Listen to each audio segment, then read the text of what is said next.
Okay, we are now recording.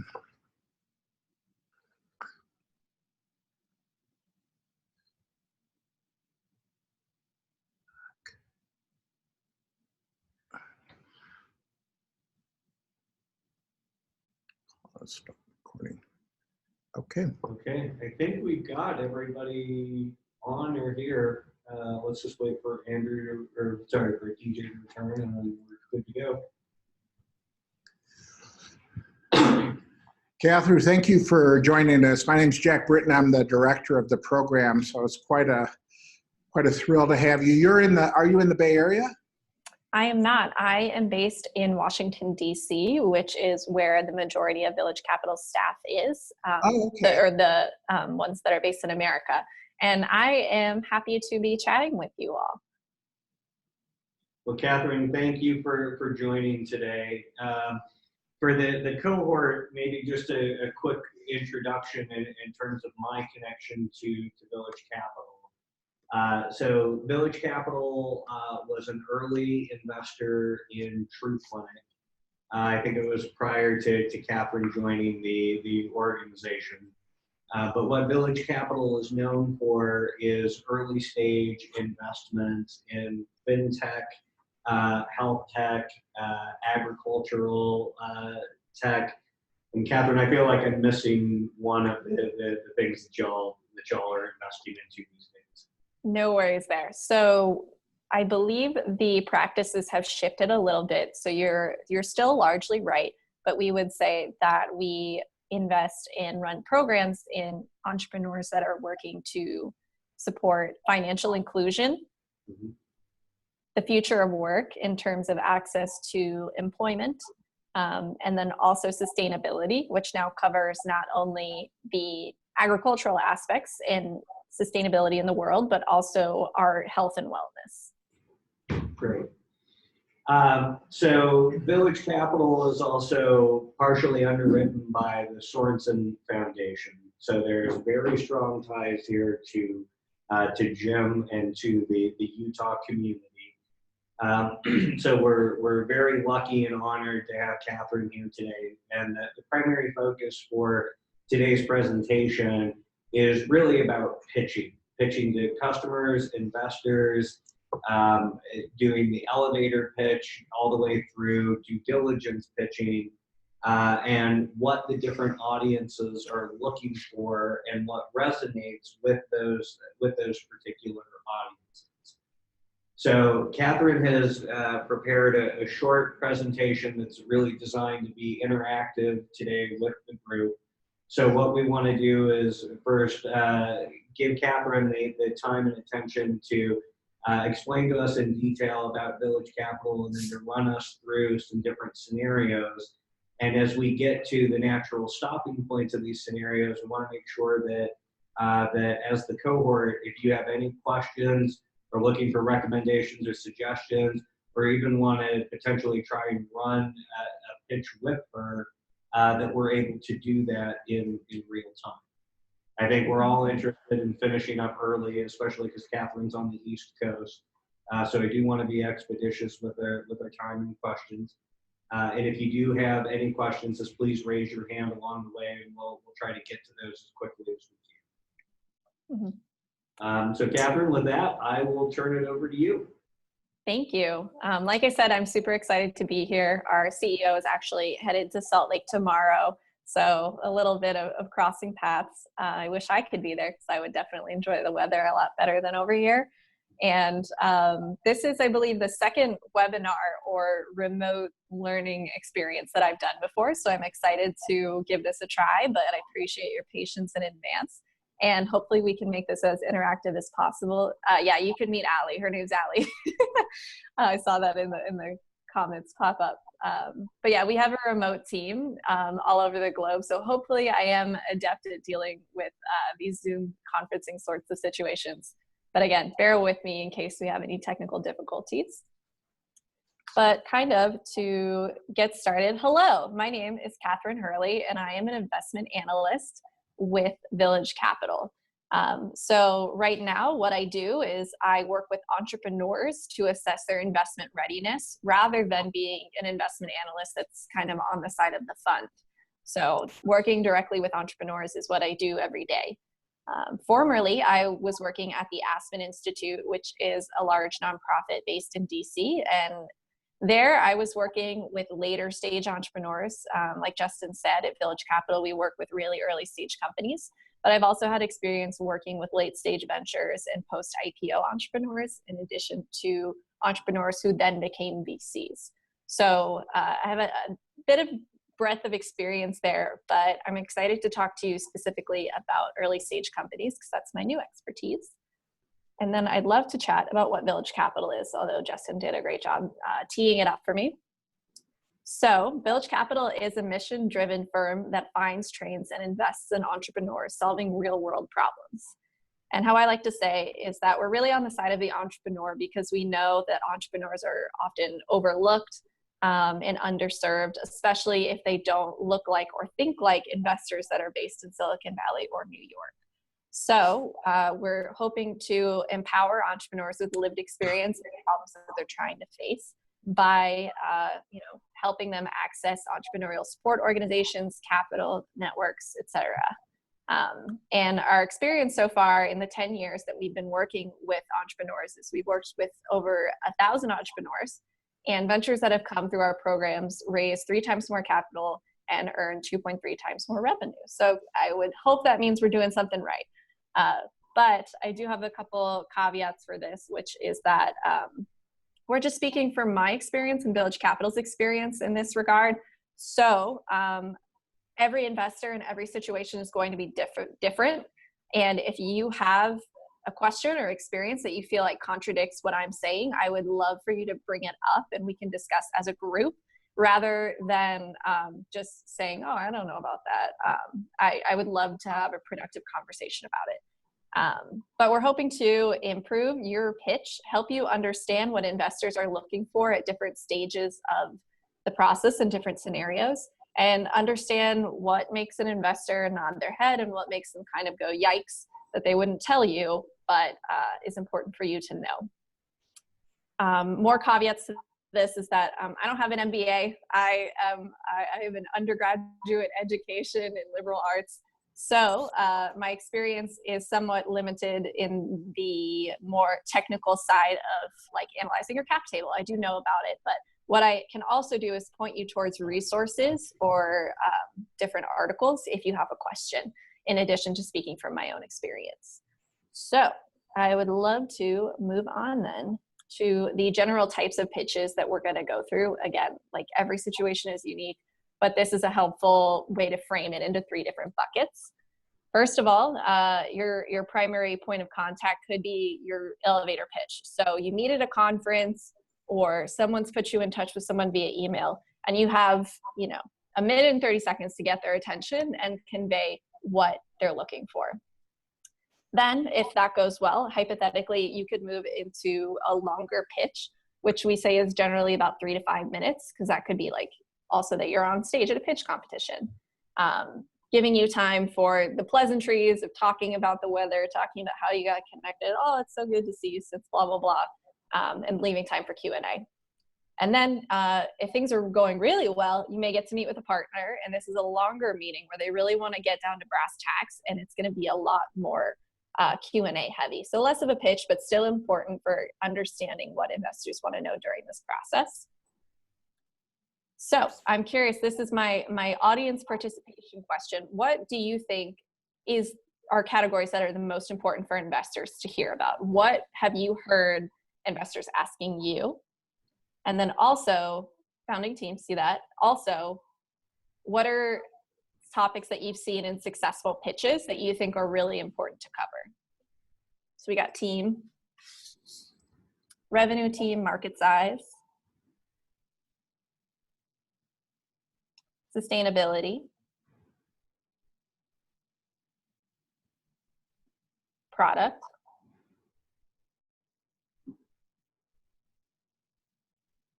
give it a couple more seconds in case anyone wants to chime in, but those are great answers. Competitive landscape, yeah. Niche. Value added. Value added. Yeah, your value proposition for sure. Cool. So the reason I asked that question is that there are a lot of things to cover when you're pitching to an investor, and that can sometimes seem overwhelming. And also the process of due diligence is not always very transparent, because an investor won't really tell you what they're looking for. Sometimes you have to guess and play mind games. So Village Capital has created something that we call a viral framework for your investment readiness.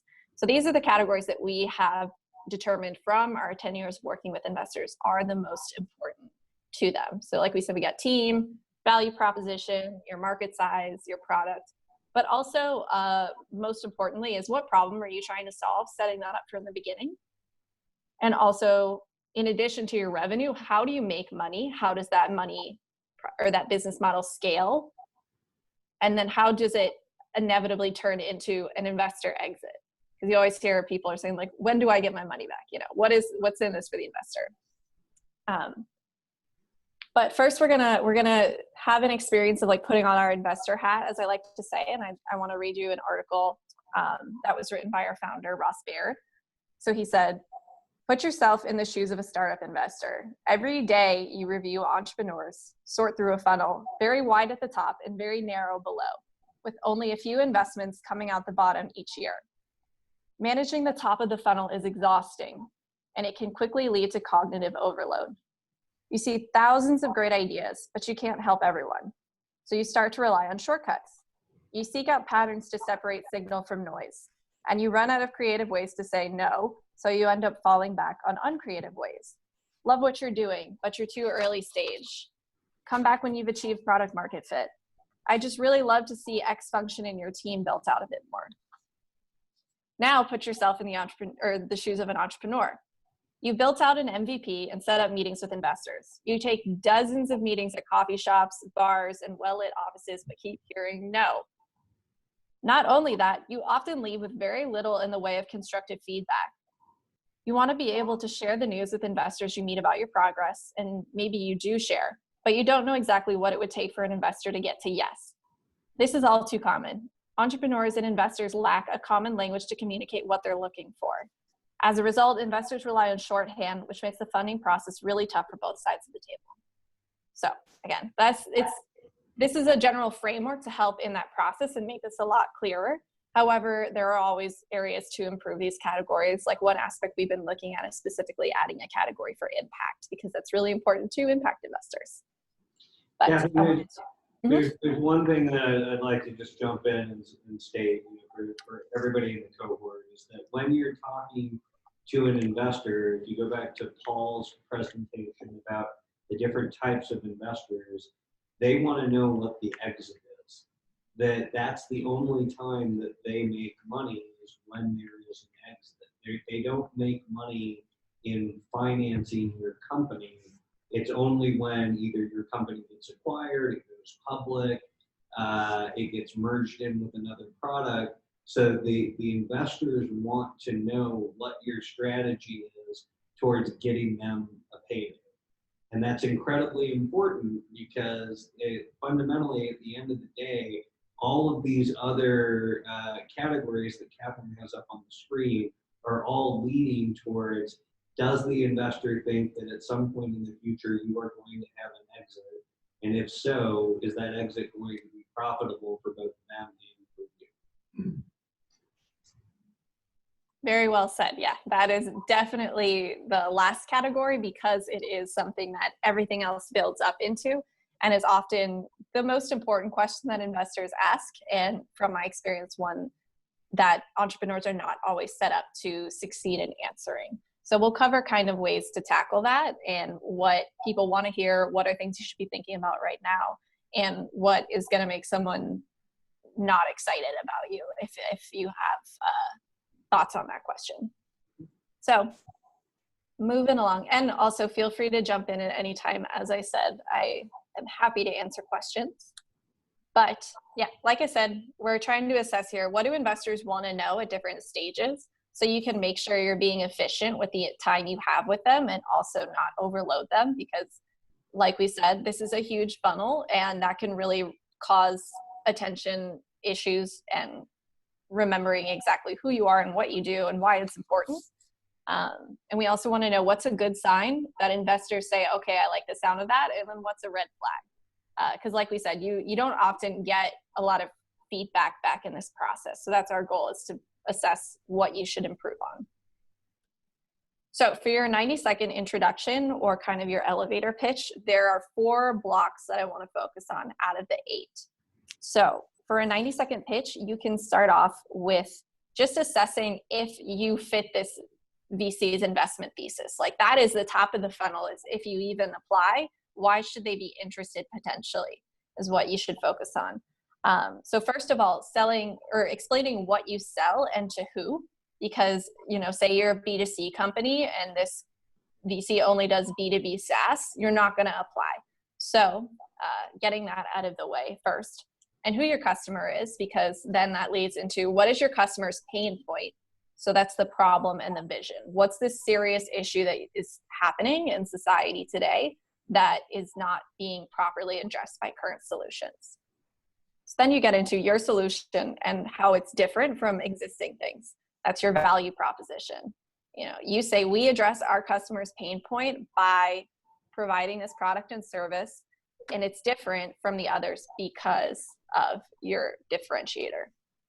In addition, you want to make sure that they understand that this is an investable opportunity, so you can convey the size of the market, who's in this space, who's had successful examples of companies in that space, and then getting into a brief description of your revenue model and how you make money, just like very high level in terms of who you're selling, at what price point, what strategy. And then finally, convey what stage you're at or what milestones you've recently hit. Because say, for example, an investor only is investing in a seed stage company, he's not going to want to talk to you if you're a Series A company. So like I said, kind of like making sure that you stand out from that initial screen of just base criteria of their investment thesis. Going from there, we can talk about what are the good signs for these different things. So starting with your problem and your vision that you're trying to address. First of all, it shouldn't be too broad, because if you're trying to tackle too much at one time, like they say, you're trying to boil the ocean. So ultimately you're not going to be efficient, and they don't believe that you're actually going to be able to execute on whatever problem you're trying to solve. So it should be specific and important and large. So not too broad, but still large, impacting a large number of people, a large number of potential customers. Another good sign for that is that you can articulate how the lives of your customers would change if you were successful in being able to tackle that problem. And also that this is a problem that you're like across the entire industry that you're working in, and your solution could ultimately transform that industry. So not just like a base level, we're going to fix this one company's payroll system. Instead, you're reimagining what this entire sector looks like, and how you have the ability to scale and disrupt. That's what is generally a good sign. Although I said every situation is different. But what would be Katherine, let me just jump in. This is the main difference between a lifestyle business and a scalable business, is that what the scalable business is applying to the total addressable market, which you're going after in respective businesses, and you're focused on changing either buyer behavior, the market landscape. You're effectively coming in to change something, and by doing so, you are affecting the market as a whole, and you are able to scale up that solution based on the fact that you are disrupting the market by the product or service that you're offering to the market, and what's different from your competitive landscape. Yeah. Another way we say, kind of related to the problem, is that you want the problem that you're tackling to be something that you need a painkiller for, not a vitamin for, although that's like a little bit cheesy. meaning that it's a real significant issue rather than a nice to have. So then kind of moving into the value proposition, which is connected to your problem and vision. Being able to clearly articulate why your product or value prop is superior is the main thing they're looking for.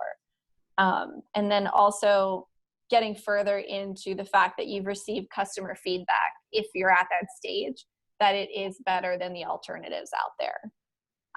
Making sure that you have that clear connection between this is the problem I'm trying to solve, this is the solution, and I have evidence that those two are linked because blah, blah, blah. Although again, this can be kind of hard for a 90-second pitch, and it also applies to the other types of pitches. Katherine, yeah, like I know I'm putting you on the spot, but for many of the cohort companies that you've had in years past, is there an elevator pitch that really sticks out for you that you've heard that addresses these four areas? Let me think. So I can kind of do what I've heard for one of our cohort companies from 2019. Okay. So I would say, hi, I'm Jamie from Bridge Care. We are a B2B SaaS company. Childcare costs are blah, blah, blah high, and many, or like 40% of the workforce is a working parent. The cost of childcare is too high, and it relates to turnover in the workplace because of burnout from the responsibilities of caretaking. So something like that. Also throwing in numbers and statistics to convey the magnitude of the problem, always my favorite. And then I would get to the value proposition, and I would say Bridge Care provides childcare benefits that help parents save in childcare costs in both money and time, and also invest in their child's future. We are a benefits company that sells to HR, which can then pass those benefits along to their customers, that kind of thing. And then getting into the market size of like how many or how much is spent in the childcare industry, and then also getting into solutions that have been successful like care.com, which is a care marketplace. So I'm not really good at public speaking, so it's fine. It's the framework that I want the cohort to kind of focus on is here's the problem, here's who we are, here's why we do what we do. This is the value that it brings to the end user, to the buyer. And this market is so large enough that if we get a small percentage of that market, this is the type of change or impact that we should have in the market that we're targeting. And then I would kind of end that with just, again, milestones or something related to a previous raise to convey what stage you're at. So for Bridge Care, I would say we just launched our MVP. We're looking to scale our team, and we'll be raising and blah, blah, blah. Although again, like this is not the time to ask for investment. You're just kind of conveying where you're at. And that's also a very important point. And the 90-second pitch is not to ask for anything, really, but just to explain who you are, what you do, the problem you solve, and why the person that you're talking to should be interested in the work that you're doing.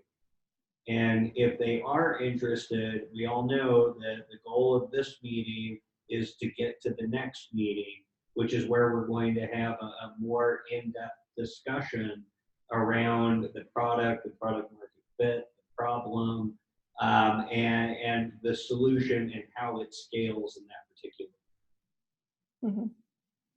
And the purpose of this conversation is not necessarily to give like public speaking tips, because that's not my forte. There are other people who are great at that. But on a quick note, you should be able to give your 90-second pitch at a moment's notice. I know that that is really stressful if you're someone who doesn't like public speaking, but people will ask it of you.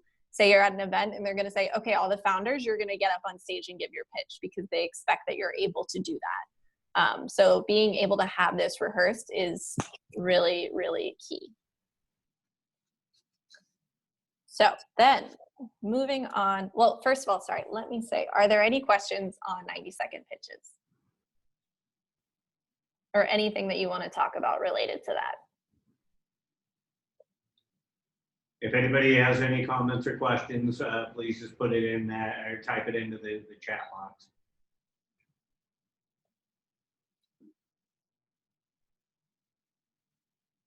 What's the worst kind of pitch you've heard? The worst, oh, I like what that question. Maybe an example, Catherine, of a pitch that kind of missed the mark. Mm-hmm. I think having a sense of, a realistic sense of the problem you're going to solve, and whether or not that is impactful, or especially because I work in the impact investing space, like if someone comes up to me and says like, we're redesigning software for this customer service position, and like we're really just going to change the fabric of how fast this data transfer happens and it's going to change the world, I'm like, I'm not really buying that. I think having a clearer sense of what the vision you're trying to see for the world is, and then tying that to how much money you're saving people, how much time you're saving people, is much more effective than just like in general blanket statement being like, we're going to just disrupt and change the world. You need to be able to back that up. And then I think, again, on the logistics side, like people who talk really fast, so, or sorry, not logistics, but public speaking, like talk really fast, so I have no idea what you're saying, and like you seem somewhat uncomfortable, just because like this is your business, you should be able to talk about this fairly frequently. Or people who are going too long and I'm kind of like, okay, we need to wrap this up, and they're just kind of going on. Yeah, one other thing that I would maybe add, and Catherine, I'm sure you've heard this more than a dozen times, is when somebody likens their business to another successful business. Oh yeah, I don't know. I've heard that many people hate that. It's generally a sense of like, it's not very creative, and also like if you say you're the Uber of blah blah blah, what is the likelihood that Uber will replace you? So I've definitely heard that feedback. I think there are times when it can be helpful if you're saying like, our pricing structure is like this company's, but in general, yeah, you should not be saying, like, I think someone said we're the handshake of emerging markets. And I heard so much pushback from investors saying like, well, yeah, handshake can just expand to emerging markets. Like, what's the big deal? So. Any other questions from the group? Okay, let's move on. Cool. I think the 3 to 5 minute pitch is a lot more complex than the 90-second. So I hope that I'll have a lot more experience of bad pitches for that, because that's my main one. And then also being able to kind of flesh out what this could look like in a way that you don't feel overwhelmed, because it's a lot of information to cover in a short period of time. It's about 15 to 25 seconds to cover each of these topics, which we know investors are looking to hear in your pitch. So like I said, this is kind of like you're on stage at an event, or you're on a 30-minute phone call and you want to leave time for getting the introductions out of the way and Q&A at the end. So basically your problem and vision plus your value prop should not really change. This is something that you should be maintaining consistency of over time, and you should have down pat pretty clearly. But what you can expand upon from the 90-second pitch is more about your market and your business model. And then we're going to introduce these 4 new categories of what your product, your team, scale, and investor exit looks like. So kind of view it as like a modular situation. So how we would say that you could break down your 3 to 5 minute pitch is these 12 topics. So again, starting with the beginning, we move from problem and vision to value prop and product. I have a lot of beef with product descriptions and pitches specifically, because I think that people get way too technical with their product, and they'll say, oh, you would understand it if you saw a demo, but you should be able to explain your product, its features, and the ultimate value it gives to your customers without necessarily doing a demo. So a good sign for your product is that, first of all, you have an MVP if you're there yet, or you're kind of getting there and you have plans. In addition, you have a roadmap for future growth. So it's not just going to stay the same. You know what future offerings you want to build out so that customers stay engaged and you can scale. Information on how you're gathering feedback from your customers is really cool too, because that means that you're constantly improving it and making sure it's as valuable as possible.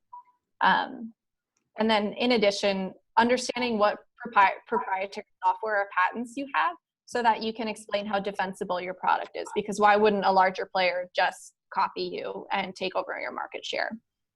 And in addition, proving that your product is sticky and people want to use it, like to use it, and will continue to use it after their initial contract, if it's like a contract or subscription, ends, so renewing.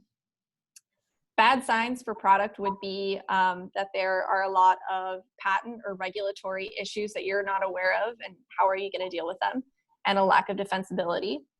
It's too jargony. Like I work specifically in a lot of HR tech and workforce development products. So someone said to me that they have a dynamic skills ontology, and I have no idea what that means. It definitely sounds like it's something that you put a lot of thought and effort into creating the marketing behind, but focusing on the value that it provides to your customers rather than the fact that it has this amazing algorithm behind it. Although it's good to know that like you have patented that algorithm. But again, assuming no prior expertise in the industry and being really clear so that you're like your grandmother could know what the product is and what its ultimate value is. In addition, some like negative things that might make people go, I don't know about that, is if it requires significant training or behavior change to use the product and you haven't thought about how you're going to onboard them to using that product or service. Because it's definitely good in terms of disrupting the market. You're really changing that behavior, but it's difficult and you need to be thinking about what's the process behind that. And again, just making sure that you have plans to secure the IP, because in this space, it's very easy for people to copy you. So I'm gonna pause there for a hot second. That's the first one of products. So Katherine, a lot of the stuff that you just ran through on this end applies to a lot of the cohort in different ways. Like for example, Julie, I'm gonna pick on you for a second. You know, like you've got the MVP, you've got a product that you can show, but does it really match up with the needs of the potential customer? You know, Taylor, same with you as well, right? There's elements here of what Katherine was covering that applies to each of your companies at the different stages that you're at. So before we move on from this slide, is there anybody in the cohort that has a specific question on one of these topics on how to potentially either streamline or overcome any of the hurdles that you're currently facing? That may be a more time efficient way. So I think that sounds great. Yeah, Jack? Katherine, where's your, there's going to be a due diligence that follows up. How important is it to have your due diligence ready to go? So how much of the kind of pitch process can be a dialogue about moving forward, or is it very important that people basically know everything that they need to know for the due diligence before they do the pitch? Okay, so for this stage, I would say, from what I've heard, because I've sat in on entrepreneurs in my cohort having these sorts of conversations, at this stage, you don't need to know your answers to everything. This is just kind of giving a set. Like I would say the most important things to really understand are the first 6 in terms of setting up the problem and vision and getting through to your business model. That's what you really need to be pretty strong in. And then in terms of your financials and your long-term scale and things like that, that's stuff you can allude to, especially if you're just starting out. showing that you have a sense of that you want this to be a large opportunity and you want to do it quickly, because that will convey to them that you're a VC backable business. But it's not, at this stage, I wouldn't say you need to know all of the answers. Like, they'll ask you more stuff like, oh, tell me more about your customer research or stuff like that. They're not going to be too intense about like, what are your revenue projections for the next 3 years? That's like a later stage. Okay. And that typically comes, though, at the point where you're beginning the due diligence portion. Yeah. So to tie on to Jack's question, how important is it from your perspective to have the due diligence packet created and referenceable, so that if these questions do start coming up, the natural progression for the entrepreneur is to say, well, why don't we schedule another meeting where we can dig into that in more detail? The thing that I think is important to highlight, though, is that you need to have that information done and completed, because the last thing that you would want to do is walk into an investor meeting without having that due diligence packet created and referenceable. Otherwise, your vision can be your vision, but you don't have the data and the resources to back up the claims that you're making. Okay. I better understand what you mean now. So yeah, I think that for sure you should come into all of these conversations prepared in that way, and that you have your sources that you can reference in terms of what your customer profiles are, the assumptions behind your value prop, your vision, and also your market sizing. And I think that although you can say, like, if there's a question that you're not prepared for because you honestly didn't know was coming, you can say, I would love to talk with you about that a little bit more. Let's set up a longer meeting to discuss those sorts of things. And we can also get into blah, blah, blah, blah, blah, related to my business model. But the number one thing you want to do is inspire confidence, and seem like you already have an answer for that question. And hopefully you do, but if you don't, then just kind of giving yourself a little bit of time. So for sure, preparing that in advance is really important. Although, of course, there will be questions that you can't anticipate. Any other questions from the cohort before we go on? Okay. Yeah, so just to kind of give another example for that, for like financials, at this point, you can do kind of like a back of the envelope situation where you're saying, oh, in 5 years, we expect that we will XXX our revenue, and kind of giving ballpark numbers. This isn't when you're getting into the nitty gritty by any means, although you should have confidence that you know what those things are moving forward. So, but I think, well, I was going to say, this would be things like growth rate. You know, like if somebody says, how much money do you how much revenue do you anticipate you're going to be generating 3 years from now? That might be a really hard question to answer, but you can reframe the answer and, well, in our first year of business, we saw a 15% year-over-year growth rate, and we anticipate that we'll be at least achieving that, if not more, year-over-year. That's at least enough of an answer to inspire the confidence that Katherine was talking about in helping you get to the next week. Again, more in the general sense, at this stage, this is super personality driven, and this is a stage where they want to see that you're confident and they want to see that you're in this for the long haul. So kind of, I'm going to jump down to team, because I think that it kind of applies to what we're saying, is that good signs for this is that you have a vested interest in this issue. You have lived experience in the problem, and you have at least, half of the skills to solve it.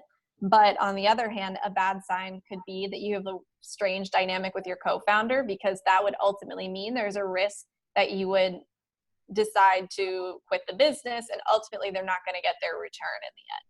So instilling confidence, again, that you're trying to push this forward in a really scalable, big way, and doing it for the long haul.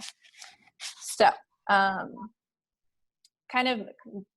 gonna just speak to general other things and pitches that I I think are warning signs is when you say that our product has won XXX awards, or we are thought leaders in the space. So that's how you know that you can trust us, because awards do not translate to dollars.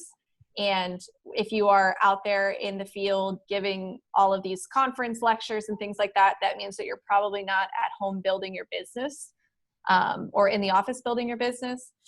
And in addition, like, you should be talking about what your customers are saying if people have ultimately chosen to expand their contracts with you, if you do contracts, and things like that, as opposed to like this surface level, we are really respected in the field. It is good if you have advisors that are connected in the field and you can say these people are on our board or these people are consulting for us, because that is helpful for industry expertise.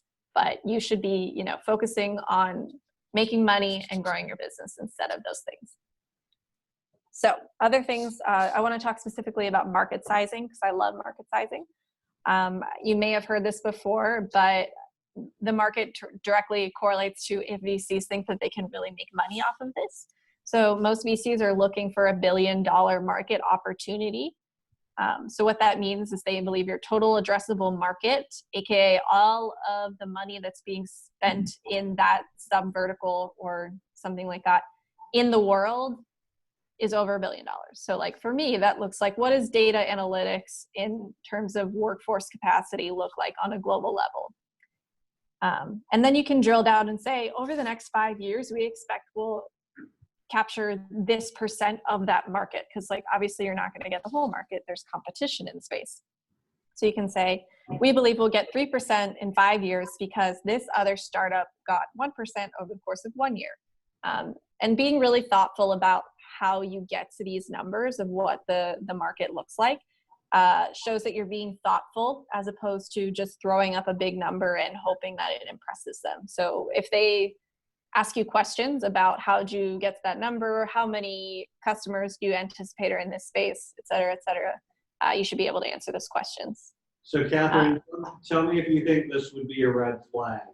Mm-hmm. I'm going to get 10% of the total addressable market in HR tech because no other company has been able to capture this market as of yet. And I'm going to be able to do it within 5 years. Is that a red flag, or is that a believable?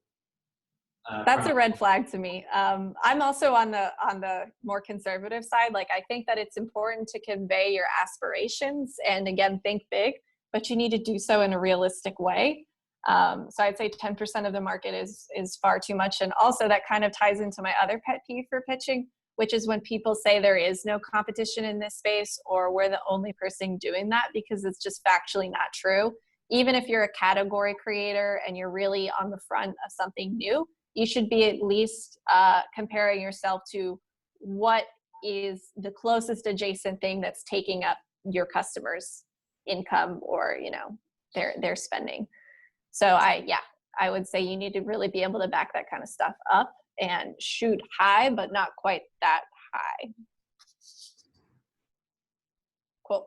Okay, what else would I like to talk about? Other signs with the market is if you're working in a highly regulated market and it's not a VC fund that specifically is hoping to help you with that kind of stuff, like health tech and selling to hospitals, that's going to be kind of a red flag. So making sure that you really understand who you're pitching to and what are the compliance issues in your market that could potentially scare people off. Because highly regulated industries are not something that most VCs want to invest in, again, unless they're specialized in it. So what else? I think other ways that I've seen pitches fail at this stage is not having a simple enough way to explain how you make money. And a lot of that ties back to clearly saying we are a B2C company selling to this person. Our sales cycle usually looks like this, and explaining the unit economics, what it takes to produce what you're selling, how much it usually takes to acquire that customer, and so therefore how much money are you really getting at the end of the day.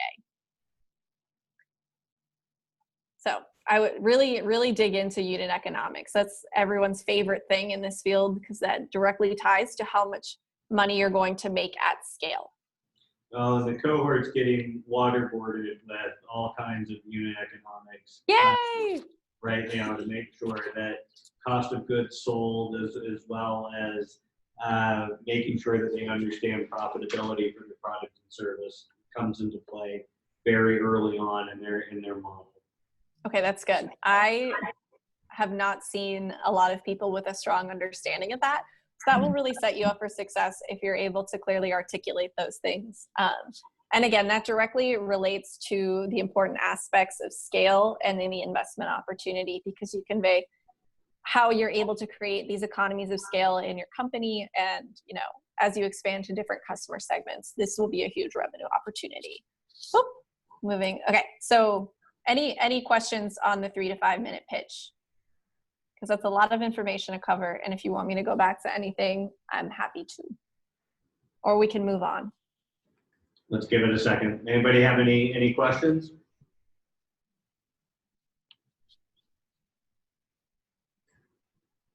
Okay, let's move on. If any questions come through, we'll field them as they come. Oh, thank you very much. Okay, so moving on to meeting with a partner.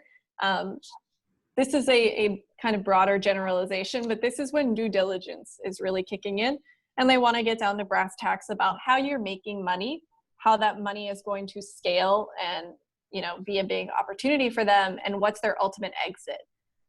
So these are my favorite things to talk about personally. So first of all, again, we kind of covered with the business model, but having a clear outline of how you make money and who pays you, in addition to the unit economics, and what's your revenue targets and what is your strategy to hit them. Like if you say we're going to triple our revenue next year, I want to know how. Like if you are not hiring more sales reps, if you do not have a strategy in place to make that sales cycle more efficient, I don't understand why you're saying that. So being able to back up all of the assumptions and changes in your model over time. And for scale, being able to explain how over time you're expanding to different customer segments or different markets. What are the revenue multiples for your industry and how are you going to hit them? Like I said, what's that strategy? And in general, like playing the balance of being optimistic and saying we want to be really aggressive here, but being able to back it up and not saying we're going to, 10x our revenue next year. So let me jump in here real quick as well. One of the things that to think about is where you're going to spend the money, because we're specifically talking about meeting with an investor, right? So the investor wants to know if they give you money, where it's going to go, how far it's going to get you, and then what you should expect to see as the return on that investment. However, it also does apply with partner models, and it even applies with customer models. For example, Dave with Drift, Dave, I'm going to give you a little shout out today. They sold out of their product with the Burton partnership in 5 minutes today. And that shows that there's definitely a market there and that there's the ability to scale that up. So the partner wants to know that if they take this order, they sold out at 35 boards, but the next one they want to order 500 boards, that Dave's production is going to be able to meet that demand. Mm-hmm. And that also would fall in line with customers as well. Customers all follow a similar principle that if other people are buying that product or service, that inspires customer confidence. So if I can see that there are 10 positive reviews on Yelp or wherever for a particular product or service, then I know that there's confidence there. I feel confident that this company is spending money where it needs to. It's acquiring customers, that their customers are happy. And so everything that Katherine just went through really applies to the investor, the partner, and the customer. That success begets success. Mm-hmm. Speaking of kind of explaining who your customers are and success begetting success, one of the most impressive things I've heard recently, and this is kind of tying in again, is like there were two companies of equal stages and they were giving their pitches. One company was saying, I was just named a Forbes 30 under 30. And the other company was saying, I just landed a pilot with Unilever. Like what's more exciting there, and what's more interesting and conveys that they're able to scale is going to be that contract with Unilever. So being able to, when you have the opportunity, drop kind of high level names is always a good thing. And being able to show that you can maintain the quality of your service and get them to expand their contract with you, which is called like the land and expand approach. People are obsessed with that. So that's definitely a good one. I have up on the screen some general assumptions or questions that you should be able to answer related to your business or your financial model. And again, a lot of this is conveying that you put a lot of time and thought into the assumptions and unit economics of your model. You're able to answer let me see what this question is from Taylor. And investors still don't want to talk to you. That is a great question, Taylor. So I think the main thing that I've heard is this like sort of like cold outreach approach is never really working. Like if you go up to someone at a conference and you're like, hey, I heard you're from this fund, let me talk to you, like that's really hard. What's going to be more appealing is to be able to reach out to someone in your network who has a connection with that person and rely on them to intro you. And then also, this is the time if you have advisors, that's really important. And then going through programs like this, which ideally will help you get those connections because you're leveraging a trusted brand. Like if I'm hosting an accelerator program for companies and trying to connect them with investors, ultimately my reputation as Village Capital is on the line. So investors are more likely to come and speak to you rather than if you are a smaller player, because like it's still really hard to get their attention and to get them to take you seriously. I do know that, and that's really unfortunate. But being able to make sure that these are all really sharp when you do speak to them will improve your chances of getting them to pay attention. And Taylor, I would add that, the other thing is this is the difference between smart money and dumb money.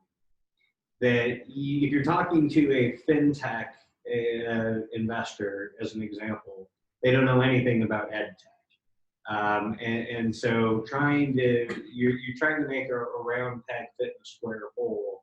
So it's also about being targeted with the potential investors that you would be pitching to that are already going to be focused on this space and already have some depth of knowledge that they can leverage, or a network themselves that they can leverage. Because like, let's take Village Capital as the example. Village Capital is really not investing their own money into companies. They have limited partners. And those limited partners have expertise in a variety of different sectors and segments. So as they're going through and putting companies into their cohort, that they're already thinking about potential investors or partners or customers that they would be able to link up a particular company with. And we're doing the same thing here in this program, but not just because somebody is an investor doesn't mean that it's an investor that would be investing into your type of company. And it isn't that they're dumb or smart, it's just that's not their sector, that's not their area of expertise.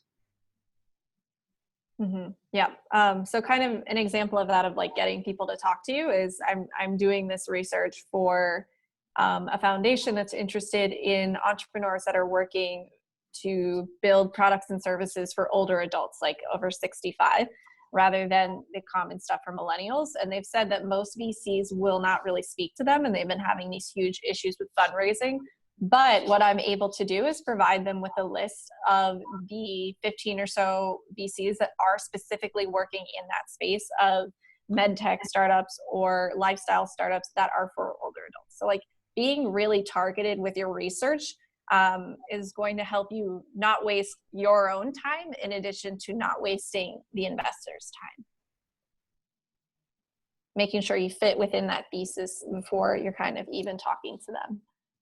But again, it's like cold outreach is really hard. So it's primarily going to be through leveraging your networks to get a warm intro. Because like that's true in any case, really, is leveraging the people that you already know and are happy to help you out. So kind of back to this like due diligence stuff. We won't go too granular because it might not be as relevant, but I just wanted to give you a sense of what these sorts of questions you should be aware of and capable of answering are.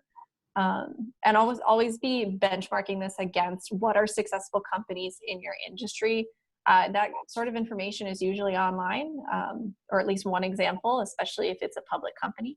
So kind of assessing if what you're saying makes sense, that's a great way to do it. And also assess if it's in line with an investor's expectations of where they want you to be in 5 to 10 years. Related to your current raise, if you are raising, all of these questions, they want to understand why you're raising, why is it happening right now, why this specific amount, like really being thoughtful with the money so they know that you're not just going to kind of like squander this opportunity. So knowing how much time is this going to give you, when are you going to run out of money, when are you hoping to raise again, and then specifically, I've heard that it's very difficult to get a lead investor, and most people just want to be a follow-on investor. So understanding what's been committed by who, if you're able to say we're raising this round and this has been pre-committed by these 2 angel investors, that sort of thing. So let's pause there for 1 second, because this is a big one that I'm sure most of you have had the experience where if there was a lead investor that you would potentially have some additional investors that would syndicate to that lead investor. And the big question is well, why won't any of these investors that would syndicate, why won't they lead? And the short answer is because it's either check size or it's because they don't have the resources to do the appropriate level of due diligence to know whether or not they're making a sound investment. So if somebody says, like, Justin, let's pick on you for a minute. You're going to raise $250,000 or $500,000, and you've got 100 of it soft circled, but they both have said that they won't lead, but that they would syndicate to that lead investor. Then that becomes the main mission, is to find somebody that will give you a term sheet and that will do the due diligence on that the other investors can have some confidence in knowing that your deal has been properly vet. Great point. Okay, go ahead. Awesome. Okay. And kind of again, like this is a rough thing to say, but a red flag is not being able to answer any of these questions with any real substance. These are things that you should have mapped out. What are you using the money for? You should say, we're hoping to hire these people, or we're hoping to reach this, or scale up these processes so we can reach this amount of revenue. So specifically tying milestones to what you're using the money for is good.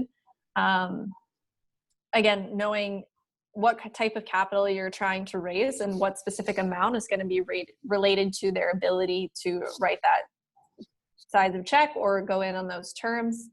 And that final question of if you were unable, this is a question I hear all the time and people are always confused as to why they're asked it, which is if you were unable to raise this round, what would you do?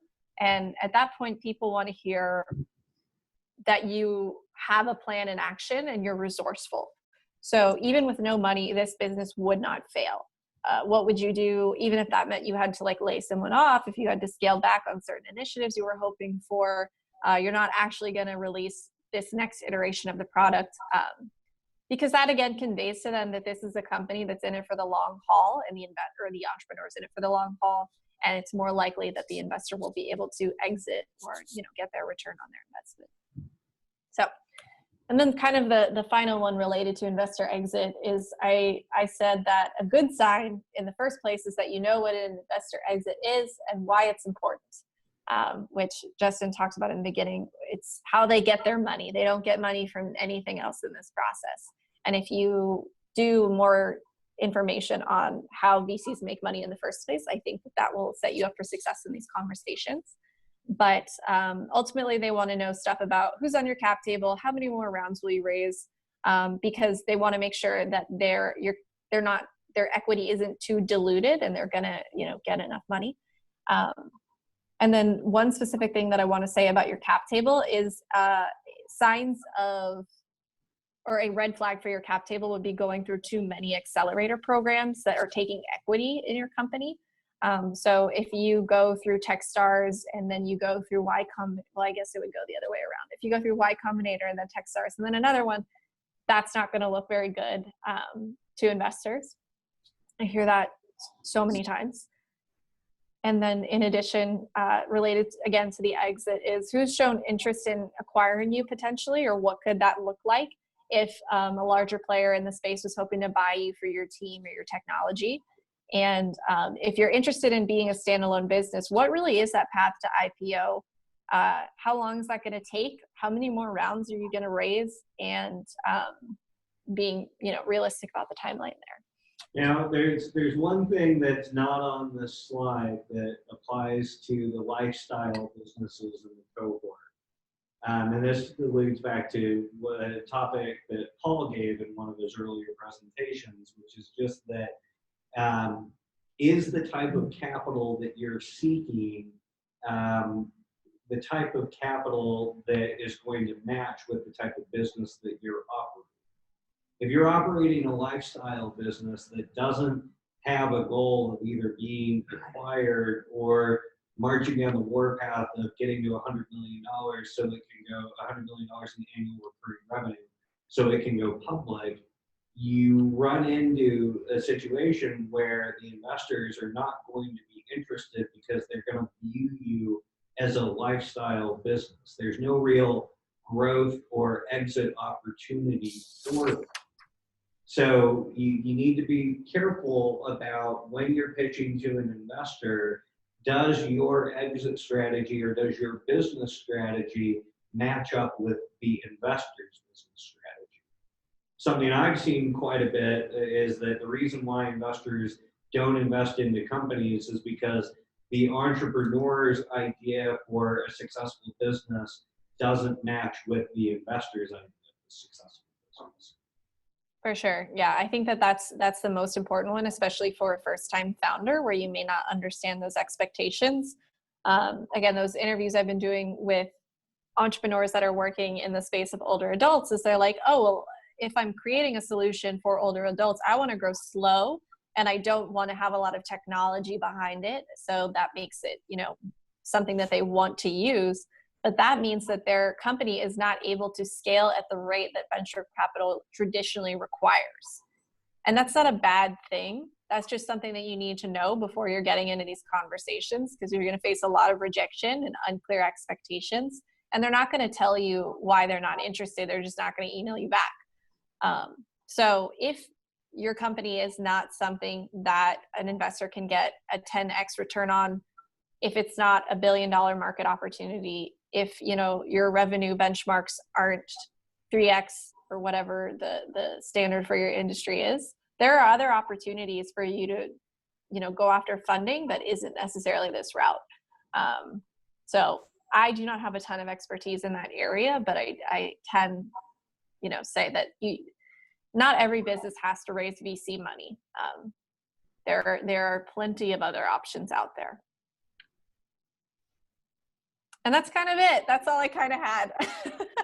I think my last plug is that the framework that we discussed today is a part of an online resource we have called Abaca, which is kind of like we say investor matchmaking, and it helps you better understand how investors look at your company and evaluate what stage you're at. So if you want to go to abaca.app, you can do that.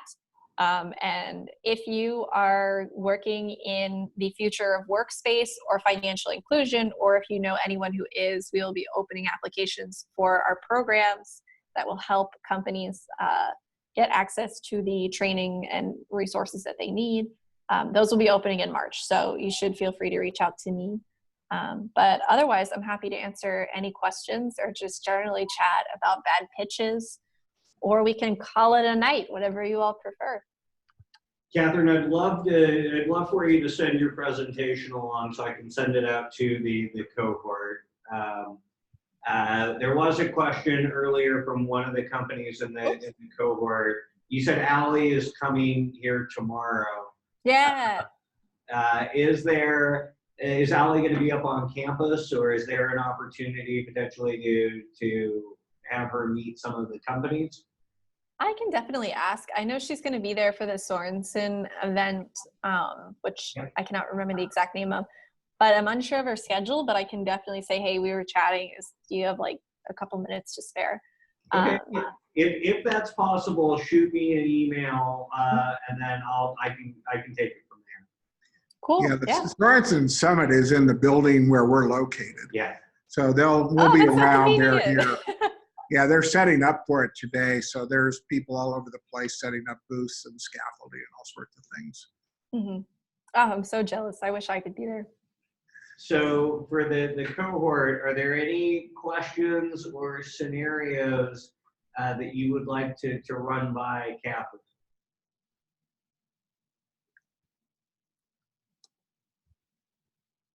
Or if you have feedback about what you kind of wish that you heard more of, let me know, because we're hoping to do more sorts of not just program related activities, but for entrepreneurs across America and the world who don't necessarily go through our programs. Katherine, I have a just quick amplification question is how I think about it. I mean, I heard you say a few times, it seemed to me, how important it is to get your pitch actually to a level of simplicity. You've really got to be able to say what you've got to say in a really simple way. Mm-hmm. I think that is the most important thing, because having a clear connection to your value prop, your solution, how the product works, like all of that is proof that you have done all of the research you need to, and you've really crystallized your value prop. And in addition, like I said kind of at the top of this, that investors meets and hear so many pitches, so many entrepreneurs, and their ability to retain that information is really not great. So being clear is your best bet. Yeah, I find with our founders, especially early on, they're really immersed in the complexity of what they're doing. Mm-hmm, and it's really hard to get it. I mean, it takes a lot of practice to be able to be really articulate, and what you said also is project the confidence to not have to kind of throw out a lot of jargon and kind of overwhelm people with details. There's a certain amount of confidence that is being able to say things very directly that people can understand it. Yeah, I like the way that people have said it, where they're like, a 13-year-old could understand it, or a 75-year-old could understand it if I was saying it to them. I do not have a lot of public speaking experience personally, nor am I someone who deeply enjoys being concise. So I think that there are tons of experts on the public speaking nature and like being compelling, in addition to this, which is like just the content of what you should cover. There's a famous Nobel-winning economist, Samuelson, and he has Samuelson's razor, which is how to say things. And his Samuelson's razor is, any idea you cannot explain to your spouse while cooking dinner together will fail. That's the razor. Can you explain it to your spouse while cooking dinner? If you cannot, it's not a good idea. It's going to fail. Yeah. Like later in the due diligence process, you can really get into the nitty gritty of like what your patent is and why it's special and things like that. But again, I think I've said this a million times, but right now it's really about your idea and who you are and your ability to execute on that idea, rather than let me tell you about our API integrations. Or let me tell you about the one pending patent or the non-provisional patent that I got offered, and that's going to protect me from the entire market. Yeah, like it's much more high level, being clear and concise. So like, again, like people will say like, oh, I can't give a 3-minute pitch that's way too short. I'm like, yes, you can. You can cover all of this information, those 12 slides, in 3 minutes. You just have to be strategic and good at explaining them. Great. Any other questions or topics that the cohort would like to cover before we release Katherine back into the wild? I just want to say it's super, Katherine. This is really terrific, and you've really kind of hit on some things we've really emphasized on the preparation side of it, but getting the pitch down, and I think people get kind of sick of giving it, but you gotta give it. You gotta be sick of it. You gotta be able to really give it confidently. I liked your kind of comment about the projection of confidence. I've never thought of that as this is part of what you're doing is this projection of confidence. Exactly, yeah. And I'm happy to share what Village Capital views as a good pitch deck, and then also what I personally view as a good pitch deck. There's some good resources out there that I was thinking about sending over to you all. So happy to do so. Yeah, Katherine, do it. Like I don't know who's come through the cohort recently, but one that I was thinking of was the Remedy Diabetes pitch deck from 2014 or 15. I haven't seen theirs, so I'll have to look into that. That one might be a good one. Dustin might have a couple of examples of ones of some of the companies that have not just done well with bill cap, but have done well past bill cap. If you've got a few of those decks, that would be very helpful to send over. Yeah, I would say also just like go to pitch events and see what you like and what you don't like, because you as an entrepreneur also have a valid perception of what is a good pitch, in addition to talking about what an investor likes. So that the people who I've heard pitch the best are always like taking notes on other people's pitches and saying, oh, I should add that to mine. Like, that's really cool. And like, I like the way that looks, things like that. Oh yeah, the visuals, I'm a big fan of the design. Although there is a difference between the pitch deck that you send over via email and your presentation aid, which is an important distinction. Right. And talk about that real quick, Katherine, because that's something that I think gets lost in translation. Yeah, that's like, I struggle with that too sometimes. So the pitch deck that you are sending via email is something that is a standalone document. It's text heavy. So you don't have to be there explaining it. The investor can read it, but also not get too overwhelmed because they're going to skim it. I think that the average time people spend on a pitch deck is like 30 seconds. So again, like text heavy, but not too bad. A standalone document. And then DJ, think about it like this. The pitch deck is something that may have 10 words on it on it per slide, and that's it. It may be a picture, it might be a chart, it might be something, but it's something that you're talking to. The investor deck, which is the intro deck that they're going to review, doesn't have your talking points associated. So whether you're putting that in the notes section of each slide, so the investor, like even if you just took your pitch deck and then in your investor deck had notes for each slide on your pitch deck, that's acceptable. But it's better to tailor a deck that's going to be emailed out with very specific things that you want to cover, and then can drill down to it in detail on each particular slide. Yes, very true. Yeah. And then when you're giving a pitch in person, it should really be from memory and speaking to it. And then you just use the visuals to better clarify what your points are. Right. Katherine, we hope to see you out here sometime. I want to come. I was telling Justin that I have family in Utah, so maybe I should make a trip. You should. It's time to go skiing. You should be out for this innovation summit. How come you didn't get that one? Too busy here in DC. But I really love speaking with you all today, and you should feel free to reach out if you have any questions. Although I'll send over the slide deck and some resources to Justin for him to distribute. And I am just so intrigued to see the work that you all do, and I wish you nothing but the best, because it's hard out here in these streets to be an entrepreneur, but you are in a great place and space to learn more about how to thrive. Thanks, Katherine. Thank you. It was great. We'll talk soon. All right. Bye-bye. Bye.